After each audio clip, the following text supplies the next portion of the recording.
Қорғалжын қорығының басты мақтанышы қоқиқаздар.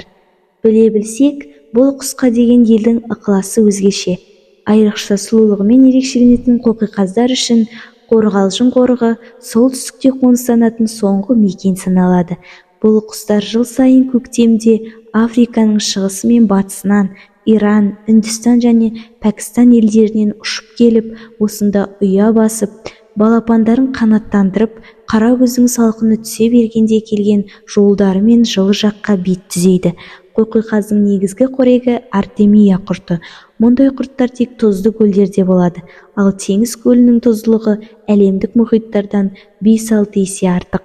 Табиғат қорғаушы мамандардың айтуынша, ертеректе теңіз көліне келіп қонатын қоқиқаздар саны 100 мыңнан асып жығылған болса, соңғы жылдары 25-30 мыңнан аспайтын болыпты.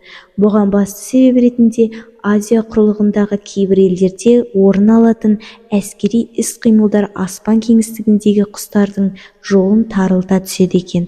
Қорғалжын қорығының мақтанышына айналған қоқиқаздар өте тәкаппар әрі сақ құс болғандықтан адамдарға аса жақындамайды. Сонда да саяхатшылар осы құсты көру үшін Қорғалжын қорығына жиі барады.